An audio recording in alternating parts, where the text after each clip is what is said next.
Hello students, hope you all are fine at your home. बेटा आप सब जैसा कि जानते हैं कि हम अपना ईवीएस का second chapter special people half read कर चुके हैं। तो बेटा इसमें हमने पढ़ा स्पेशल पीपल के बारे में।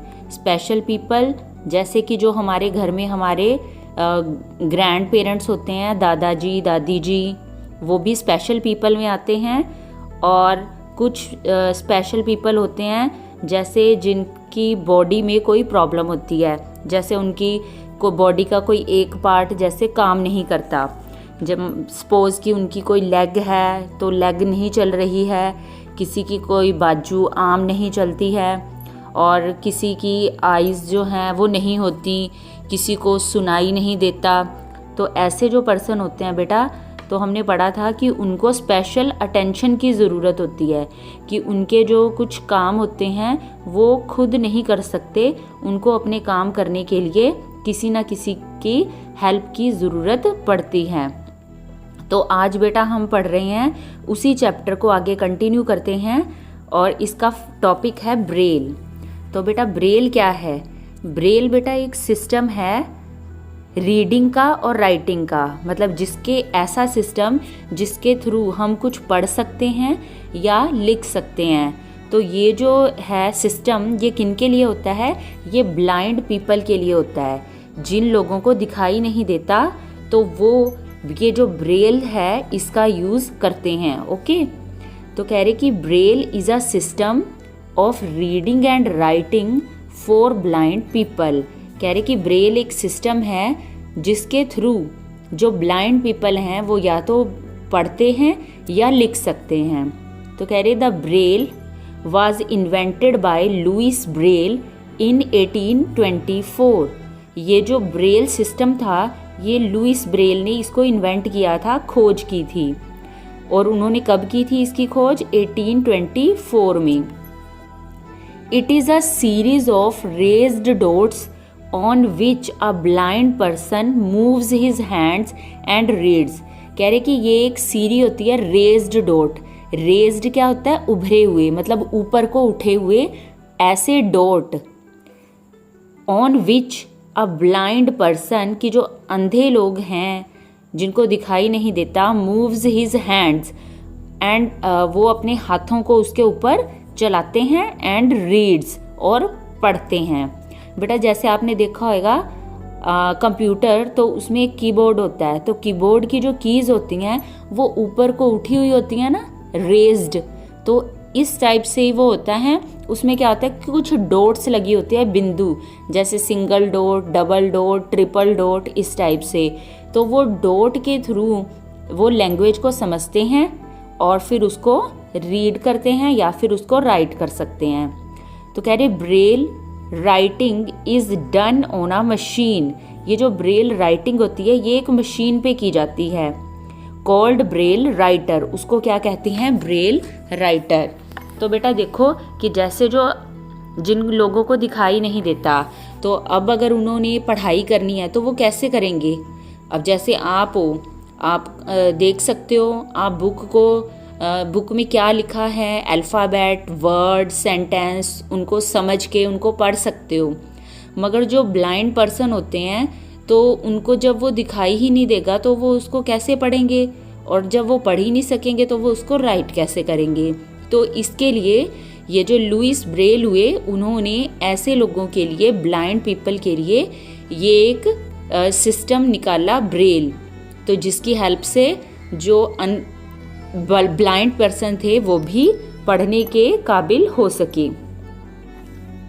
इसके बाद बेटा हमारा टॉपिक आता है ऑर्फन्स। ऑर्फन्स क्या होते हैं बेटा? ऑर्फन वो होते हैं मतलब जिनके पेरेंट्स नहीं होते, मतलब माता पिता नहीं होते उनके, तो उनको ऑर्फन्स बोला जाता है हिंदी में, जिसको हम कहते हैं अनाथ।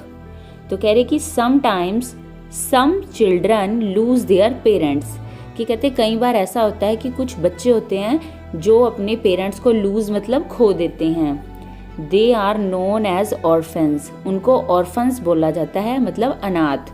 तो these children are seen roaming around in the street. Roaming का मतलब होता है बेटा इधर उधर घूमना, भटकना, ठीक है। तो ऐसे कहते हैं कि दीज चिल्ड्रन, कि ऐसे जो बच्चे होते हैं वो आर सीन, उनको अक्सर देखा जाता है roaming around in the street, गलियों में इधर उधर भटकते हुए।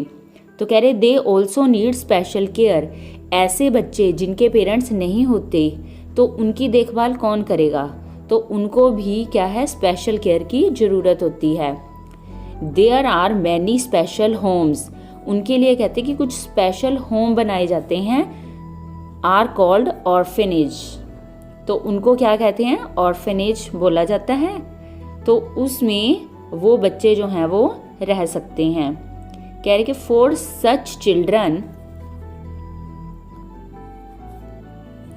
Where the needs of orphans are properly taken care of, कि जो ऑर्फन बच्चे होते हैं तो उनके रहने के लिए घर बनाए गए हैं, उनको नाम दिया गया है ऑर्फेनेज।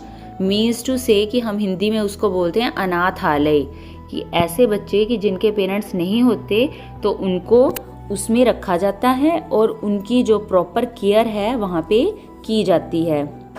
तो most orphanages to look after the children well, कि बहुत सारे जो ऑर्फेनेज हैं, जो अनाथालय हैं, वो बच्चों की बहुत ही केयर करते हैं वहाँ पे।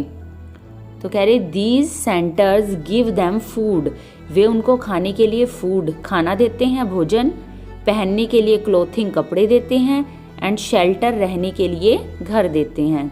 दे also help them to get education, वो उनको एजुकेशन लेने में मतलब उनकी पढ़ाई लिखाई का भी ध्यान रखते हैं। We should help orphanages by donating clothes, books, food and toys whenever we can. तो कह रहे कि जब भी हम कर सकते हैं तो हमें ऐसे जो ऑर्फनेजेस हैं मतलब ऐसे अनाथालय हैं तो उनकी किसी ना किसी तरह से, चाहे कपड़ों के रूप में हो गई, बुक्स के रूप में हो गई, खाने के या खिलौनों के रूप में, तो हमें उनकी हेल्प करनी चाहिए। अब कह रहे कि physically challenged people also include those, कि कह रहे फिजिकल जो चैलेंज पीपल होते हैं मतलब जिनकी कोई ना कोई प्रॉब्लम होती है, मतलब जिनका कोई बॉडी पार्ट नहीं होता, तो कह रहे कि हु हैव लोस्ट वन और more than one body part, कि उन्होंने क्या होता है कि अपनी बॉडी का कोई एक या एक से ज़्यादा पार्ट खो दिया होता है, तो ऐसे लोगों को फिजिकली चैलेंज पीपल बोला जाता है। We can help physically challenged people by spending time with them, तो कह रहे कि हमें ऐसे जो हैं फिजिकली चैलेंज पीपल जो हैं तो उनके साथ टाइम स्पेंड करके मतलब टाइम बिता के उनके साथ तो उनकी हेल्प करनी चाहिए, क्योंकि ऐसे बच्चों के साथ कोई टाइम बिताना बेटा पसंद नहीं करता, तो अगर हम उनके साथ टाइम बिताएंगे तो ऐसे बच्चों को अच्छा लगेगा। And making them feel loved and wanted, ठीक है। तो अगर हम उनके साथ टाइम बिताएंगे तो और उनको उनके साथ प्यार करेंगे तो फिर उनको अच्छा लगेगा। तो कह रहे here are some things we can do to show our love for them, तो कह रहे यहाँ पे कुछ ऐसी चीज़ें हैं जो अगर हम करें उनको दिखाएं तो फिर उनको हमारा जो प्यार है वो लगेगा, अच्छा लगेगा। तो कह रहे कि do not laugh at them, कि हमें ऐसे जो फिजिकली चैलेंज पीपल हैं बेटा उन पे हंसना नहीं चाहिए, और टीज देम, और उनको दुख नहीं देना चाहिए। देखो बेटा ये जो मतलब फिजिकली चैलेंज मतलब पीपल आए कि जिनका कोई भी बॉडी पार्ट नहीं है, तो बेटा वो कहते हैं कि हमारे हाथ में तो होता नहीं है, कहते हैं कि जो भगवान है तो उनके द्वारा ही कुछ ना कुछ जो प्रॉब्लम आ गई उनको, तो अगर हमें भगवान ने कंप्लीट बॉडी दी है, ठीक है, कि किसी भी तरह की कोई कमी नहीं है, तो हमें क्या करना चाहिए कि हमें ऐसे बच्चों की, ऐसे लोगों की हेल्प करनी चाहिए, उनका मजाक नहीं उड़ाना चाहिए। Help them in their daily task, उनकी जो मतलब डेली रूटीन के काम हैं, टास्क मतलब डेली के जो काम हैं उनमें भी हमें उनकी हेल्प करनी चाहिए। प्ले विद देम, उनके साथ खेलना चाहिए। And make them a part of your day to day activity. और हमारी जो डे टू डे एक्टिविटी होती है उसका भी पार्ट हमें, मतलब हमारे काम जो हैं कि हम क्या करते हैं, हम खेलते हैं, एक दूसरे के साथ मिलके बैठते हैं, तो हमें उनको अगर इंक्लूड करेंगे तो उनको अच्छा लगेगा। तो कह रहे encourage them to go to school, हमें उनको एनकरेज करना चाहिए कि आप स्कूल जाओ, स्टडी करो, एंड हैव अ हॉबी, और अपनी कोई भी अच्छी आदत बनाओ। Invite them to birthday parties, उनको अपनी बर्थडे पार्टीज़ पे इनवाइट करना चाहिए, पिकनिक पे लेके जाना चाहिए साथ में, और अदर सेलिब्रेशंस एंड आउटिंग्स, और कई तरह के जो हम फेस्टिवल्स जो हैं वो घर पे सेलिब्रेट करते हैं तो उनको उसमें शामिल करेंगे तो उनको अच्छा लगेगा। और बेटा एक बात और बता दूं कि जो 15 अक्टूबर है, ठीक है, ये जो 15 अक्टूबर है is celebrated as a world care day, उसको वर्ल्ड केयर डे के नाम से जाना जाता है। किसके लिए?